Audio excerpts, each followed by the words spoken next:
Okay, battle of the luxury barges, if you will.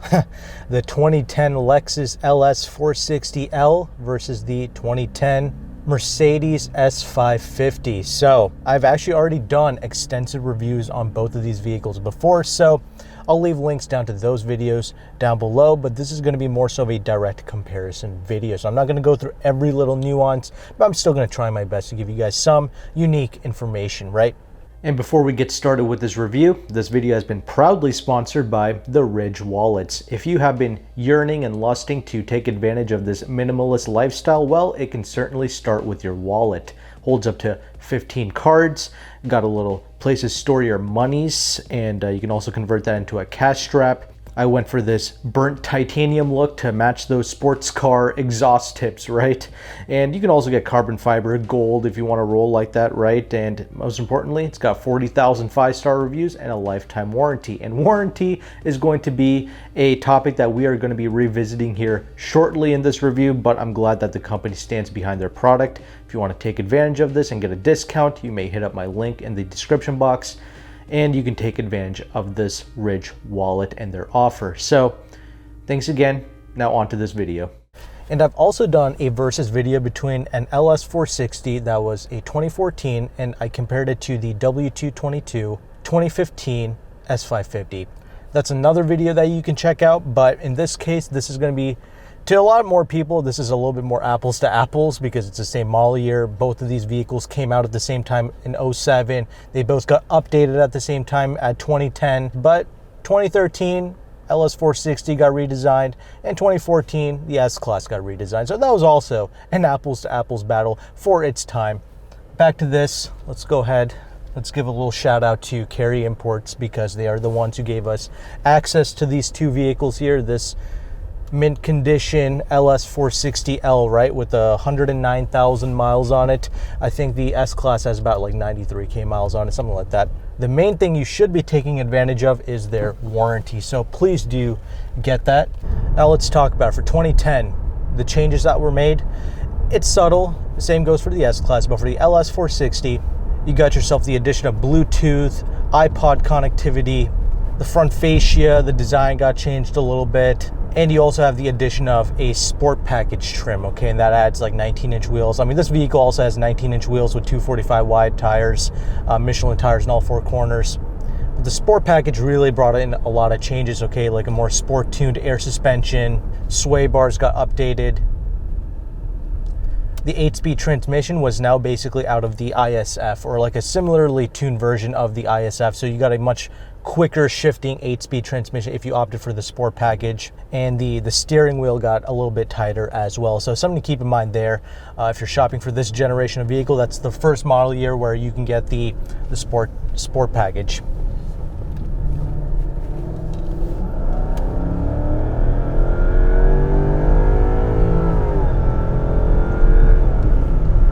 Holy crap. But I definitely don't have an issue with the way that this gets up and goes. No problems there. Vehicles like this, if they're well maintained, the engine and the transmission performance is truly excellent. Like I mentioned before, I had a 90K mile 08 LS460, and honestly my 07 with 200K miles reacts better than my old 08 did with less than half the mileage. So that just goes to show if you get a well-maintained vehicle, the performance is going to be better as well, and that's exactly what you get here. Great transmission performance, no problems. Just a buttery smooth engine, just so rewarding to drive this vehicle. The S-Class is also a vehicle where you have to buy a well-maintained one, and judging by what I saw with that S-Class, it seems like one of those vehicles, okay? The S-Class has always been the benchmark vehicle, right? This has always been like the underdog or like the budget option, if you will. But in the real world, I think this has a lot to offer, and many things in the real world I think are better, like the way that the interior ages. I tend to like this a little bit better. There is sort of a shaking effect when I get on the brakes, right? That could be something to do with control arms, potentially bushings, I don't know. Something to keep in mind there. You know, that's a thing. That's why when I chose to buy my project car, I went with a higher mileage vehicle so I can get at a cheaper price, because I knew you know, this is not a low mileage vehicle, yet it's going for like 20 grand. 100K, that's not exactly like low mileage, and you still need to replace things with it, right? That's just the way it is.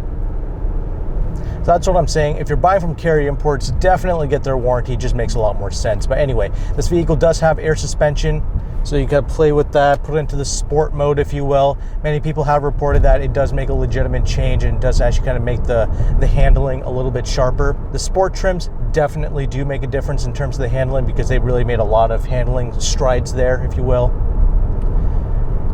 This generation of the LS460, not really known for its handling prowess, if you will. The S-Class of this generation definitely outhandled this. But there's this buttery nature that this vehicle has that I think even transcends some of the other European luxury vehicles, okay? Especially something like the 7 Series. I haven't tried the Audi of this era yet, but you know, compared to the S-Class, it's a tough choice because you really have to drive an apples-to-apples vehicle, okay? So far, the ones I've driven have been kind of shitty ones, but I can always tell that the S-Class was a good handling vehicle. But this kind of milky, buttery sensation, really the LS, I think, captured that the best, and kind of why it made for such a great luxury value, right? It's just packed with all kinds of technology, which we'll check out here in a little bit. Yeah, I'm currently driving it in the sport mode right now, taking over some of these jittery bumps, and it's still handling. We're still riding exceptionally well. The 19-inch wheels, okay, this is the first time I've driven an LS with 19-inch wheels on it, and it hasn't really changed the ride quality by much at all. And I'm about to check out the handling here in a little bit with the sport mode on, just to see how it'll react. You also have a power mode here as well, and kind of play with that.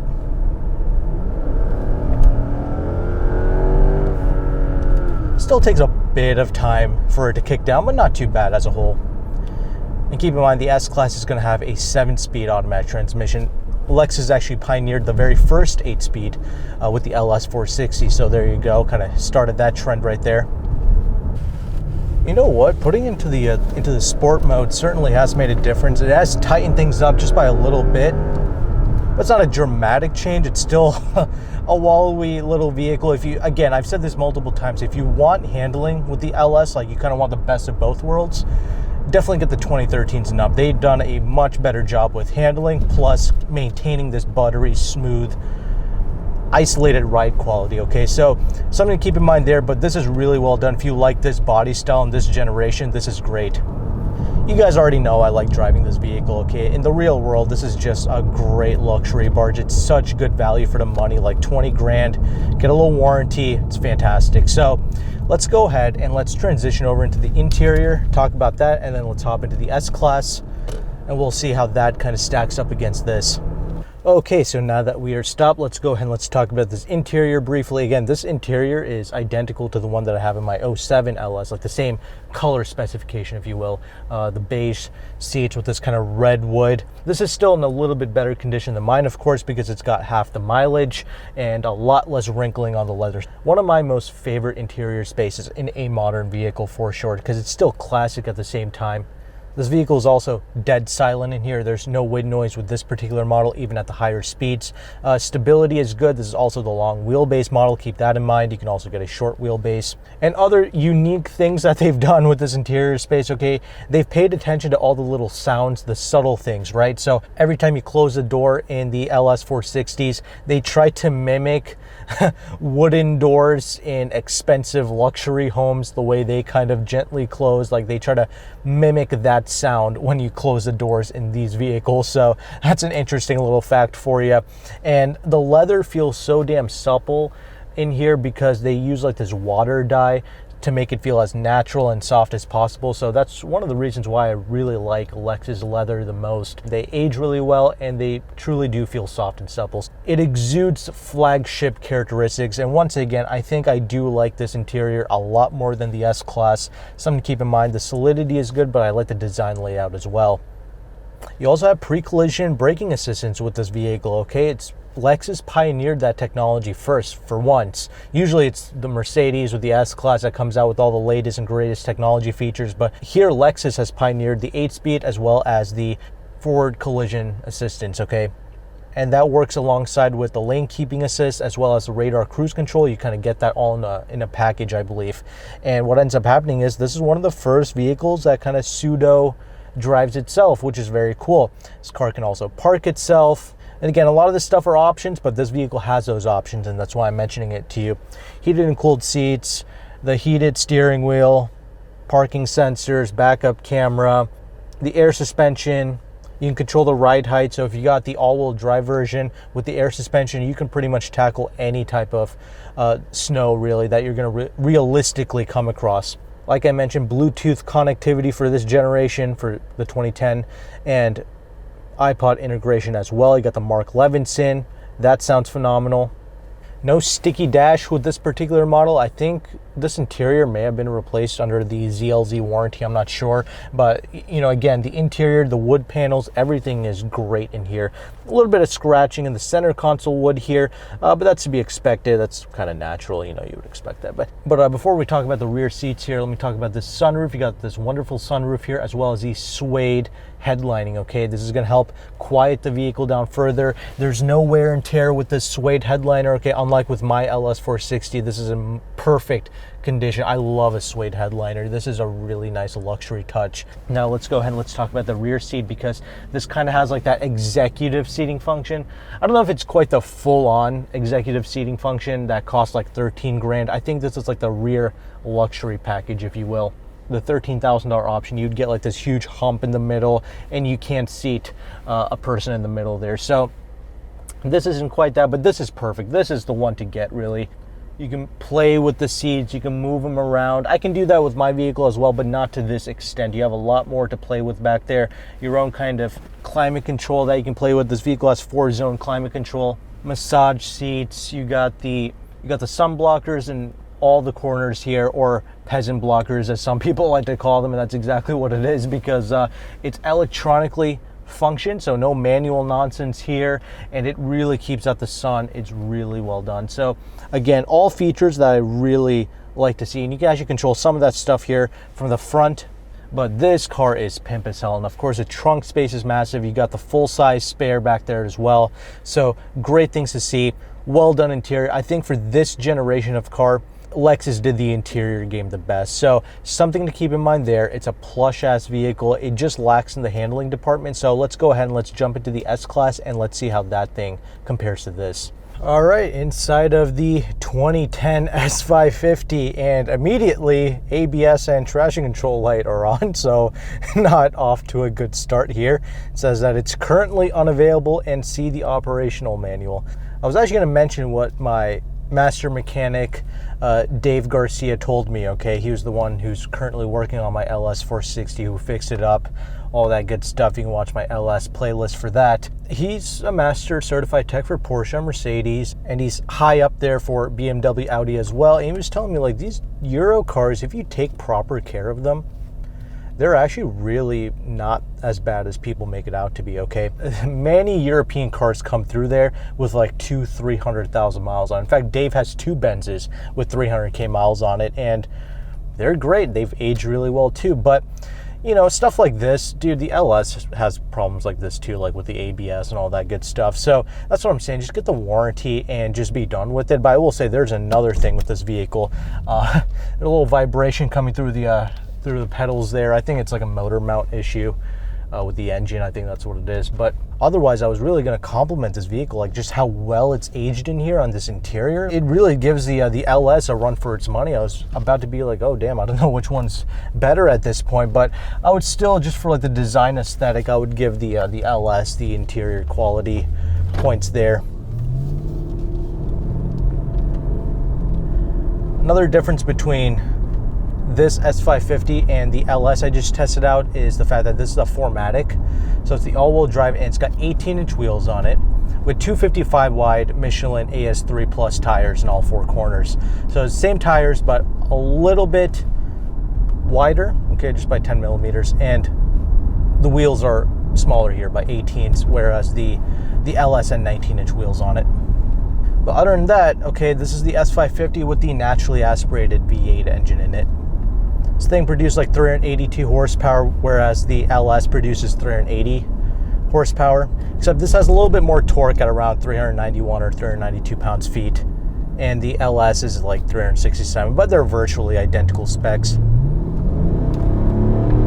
Okay, the 7-speed doesn't really want to kick down as eagerly, but once you do, oh my God, it's really quick. And also a lot of vibration when you get on the brakes here. So, I mean, that LS also had some vibrations and shocks in it. I'm assuming it's the bushings. I could be wrong, could be something else, but I think 99% that could be it, or warped brake pads. This could be a combination of a couple different things. Well, this car seemed really clean from the outside and the inside, but it's definitely got a few things to work out here. Again, shut up, get the warranty, and enjoy it that way. That's really the only ways to get this vehicle, but it's got 95,000 miles on it, so there you go. I wasn't expecting perfection, but it is what it is. Fortunately, the other S-Class I drove was a little bit of a cleaner driving experience, so I do know what this vehicle is like at its potential peak, right? Here, there's a little bit of hesitation with the throttle pedal and the transmissions. And the other S550 I drove, even though it was a little bit older, the way the transmission kicked down was a little bit sharper, a little bit quicker. I liked the way that 7-speed reacted. Still wasn't like some dual clutch level performance, but it's definitely better than this. But regarding some of the changes made, it got the typical exterior redesign, refresh, right? Like the taillights are now like one solid piece of like an LED taillight, if you will, and the rear doesn't have like those two stripes, which I thought were cool, but they had to get rid of that. Front fascia got redesigned here as well. And this vehicle is truly dead silent. In fact, I would say that this is a little bit quieter still compared to the LS. So again, flagship S-Class, you know, it's 20 grand now, but it was like 120 something when it was new. So that obviously it shows in its character. I think starting price was around 90 grand. But yeah, a lot of vibrations with this car. Something I noticed here that really sucks. Brake pedal doesn't quite have like the same immediacy that the LS had. And this is one of the reasons why when I went to buy my Project LS, I knew even if I spent the money and I got a lower mileage vehicle, I knew there's still gonna be repairs to be made, okay? This is a 100,000 mile vehicle. They're all gonna have its little issues no matter what. So something to keep in mind, these are not low mileage vehicles. If I'm gonna pay 20 grand, I expect to get like a 20, 30,000 mile vehicle, okay? But with the used car prices the way it is now, it was just better for me to just get the higher mileage car and do all my cosmetic things and my little fix-ups with the lower price vehicle at like $9,900 versus something that costs 20 grand. So that's one of the reasons why I went that route. But if you're not going to do custom work to a vehicle, yeah, even with these crazier prices, I would still go after like a 100K mile vehicle. Okay, it is at the end of the day half the mileage, so you know, you fix it up and that's all you do. Or more importantly, you just get the warranty and that's how you handle it. But yeah, you know, when you drive this vehicle, you can feel that this is a tighter driving experience than the LS. That is a noticeable difference in the driving characteristics between the LS and the S classes, or really with all the European vehicles. They do feel like bolted down properly. So driving wise, those are the main changes I've noticed there. Okay, this vehicle handles better. It's a little bit quieter than the LS, but otherwise, ride comfort, things like that, it's not really too far off. And this vehicle has the smaller wheels on it too, so keep that in mind. But otherwise, the smoothness, that butteriness, I'm gonna have to give points to the LS there. But both vehicles have like that flagship quality to them. One of the reasons why I like doing reviews on these vehicles, because I personally, you know, when you buy a flagship vehicle, you get the least amount of compromises. You get the best build quality. Okay, if you bought like a C-Class of the same vintage, okay, this interior would not be like this. Okay, that's one of the reasons why I really like Lexus, because you can get an ES and still get a very solid interior space. All right, well, it seems like my camera is overheating, so it kind of crapped out on me. So what I was saying was, reason why I like Lexus is because you can get a lower end vehicle like the ES and still get a solid driving experience and a solid interior cabin.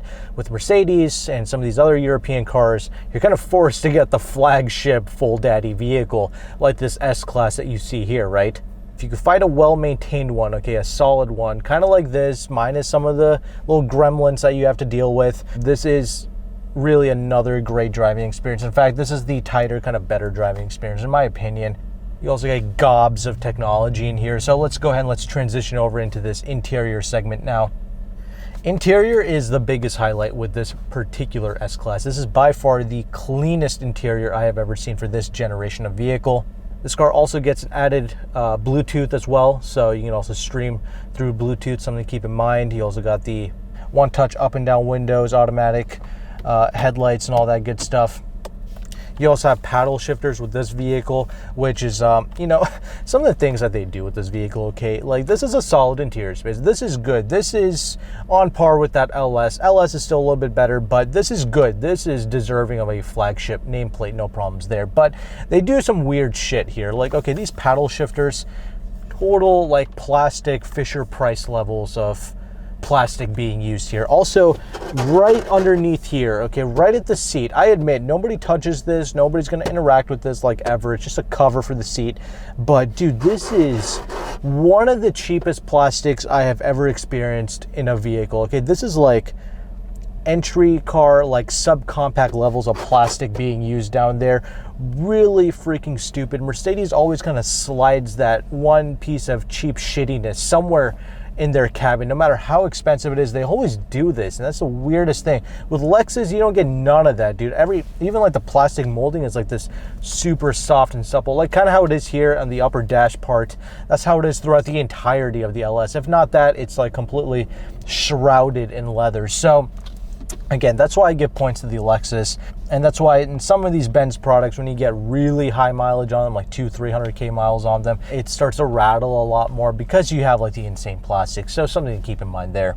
And you have all the little features and things to play with, like in all these flagship cars. But keep in mind, this is a more base model vehicle. It doesn't have all the options. So other than 4MATIC, of course, this is more of a plebeian spec, as you can tell by the 18-inch wheels on it. But anyway, you still got the Bluetooth. You still got the iPod connectivity, I believe, for this 2010. That's one of the changes that they made. I like the wood trimmings in this vehicle. I especially like the wood trimmings on the steering wheel. It's a lot thicker than what it is in the LS. So that's a great thing to grip onto. And like I mentioned, the leathers have aged exceptionally well, almost perfectly in this vehicle. So another thing I really like here. But anyway, another thing about the steering, okay, one thing I forgot to mention was the ABC option, or the active body control, okay? That was an option for the S550s. This obviously doesn't have it, but it does have air suspension. If you got the S600 with the V12 twin turbo, you would get the ABC as standard. Now, what that does is, especially with the steering rack, it'll actually give you a hydraulic assisted steering, so a little bit more precise, a little bit more feedback, if you will, if that matters in a vehicle like this. But otherwise, what you're going to be getting here is an electronic steering rack, and that's perfectly fine. I don't really care in a vehicle like this. It's just something I thought I would tell you guys. One thing I really hate about this generation of the S-Class is the turn signal, the way it's placed. You also kind of have like the radar cruise control kind of accelerating, decelerating thing going on here for the up and the down, and you kind of get that confused with the turn signal, so that gets annoying. The headliner isn't as nice as what it is in the LS, but this also doesn't have all the options, so keep that in mind. But what this vehicle does have is dual sunroofs. The LS does not have that. I don't really care about it, but many people do like a sunroof, and this has two of them, one for the front, one for the rear. It's not a pano, it's not all connected as one. You have this whole center beam here because you do have to powder yourself, right? So in the rear you have some mirrors so you can look at yourself, but you do have that sunroof back there, and that's pretty cool. Again, because this isn't as fully loaded as that LS, there's not as much toys to play with back there. You do still have your own climate control back there, at least your own vents to play with. And you have one sunshade for the rear window, so that's cool to see. Space is about the same. You know, you can be a giraffe and fit in these vehicles. It's not really an issue. Even with the LS, you can honestly just get the regular non-L model of the LS and still have plenty of space back there. It's not an issue. With the S-Class for the United States, they never made an L along a base or whatever. It's just one big base, if you will. It's one big body Benz. That's a big body Lexus over there. That's why I like these cars. So there you go. The seats don't look quite as nice, but it's still very comfortable back there, so don't get me wrong. It's aged perfectly, so no issues there. Carpets have a few more stains in them, but as a whole, not too bad. You do have a very large trunk back there, much like the LS, but you also have a spare tire, which is rare for a flagship German car. The thing, though, is this is not a full-size spare like you get with the with the LS. And what I mean by that is the LS has like a rim, like the exact same one as what you get on the vehicle. This is like that kind of black wheel. Everybody knows it's a spare when they see it. That's the type of spare that this vehicle has. So it's cool that Lexus did that. So anyway, let's go ahead, let's move on. Let's talk about the conclusions. Now, what do I think between these two vehicles? They're both winners in my book. They both need a warranty. Okay, you might be laughing at the little air lights and the vibrations that this vehicle has. Well, that one's not perfect either. And both of these vehicles can suffer from little gremlins, little electronic issues, little suspension issues. These are big, heavy flagship vehicles with a lot of tech packed into them. You're going to run into some issues, but if you take care of these vehicles, they can last. Both of these vehicles. Obviously, the LS, it's a Toyota-made vehicle. People have more of a sense of peace when they buy a Lexus product. So if you want to go that route, don't worry about it. Go with that route. But this is also an amazing driving experience, one to take advantage of. One that, you know, you get a warranty, you get it fixed up, you get it cleaned up. You definitely need to clean up the LS. You need to do some paint correction on that, some swirl marks. So get that done professionally. That'll look good. But other than that, you fix these vehicles up, they're going to be a very satisfactory driving experience. Okay, keep in mind, these are six-figure automobiles. The driving experience, it does reflect, and you'll be happy with either, but mainly you buy these things for the comfort, and both of these vehicles excel in that regards. I can't really say one is better than the other, but as of right now, it's tough. It's 50-50 for me. I like the looks of this. I like the swagger of this Benz. I like its handling demeanor. I do like to whip things like a pimp. So a slightly better handling demeanor is nice for me. But most people just want that big, saggy Lexus, right? It's buttery, like I mentioned. So take advantage of that. Take advantage of either one. Doesn't really matter. I just urge you to get the warranty. It's only a couple $1,000s. I don't know why people don't take the path of least resistance, get that, and enjoy these vehicles without any headaches or worries. And then just take it to someone like Dave for the maintenance and all that, and you're covered, dude. Like, you're good. You can enjoy something like this. It's not going to break the bank, and you can just finance it and just make it yours. So I will be selling my LS once I have it finished here, so someone can purchase it with a warranty, and that way they won't have anything to worry about it, because I already replaced the air suspension on my car. I replaced a bunch of control arms, brakes, radiator, the rest of it, you know, you warranty it. I'm sure the LS will be a 400K mile vehicle. This can also be a 400K mile vehicle, okay? There's plenty of people who are the first owners of an S-Class that always get it meticulously serviced and taken care of, and they reach 200,000, 300,000, 400,000 miles, no issues, just like that LS. And the other thing is, this has no turbos, okay? This is a naturally aspirated V8, so another thing to consider there. But both of these vehicles are winners in my book, so that's my conclusion. I'll leave Cary Imports information down in the description box, but thank you again for watching this video. Take care, and goodbye.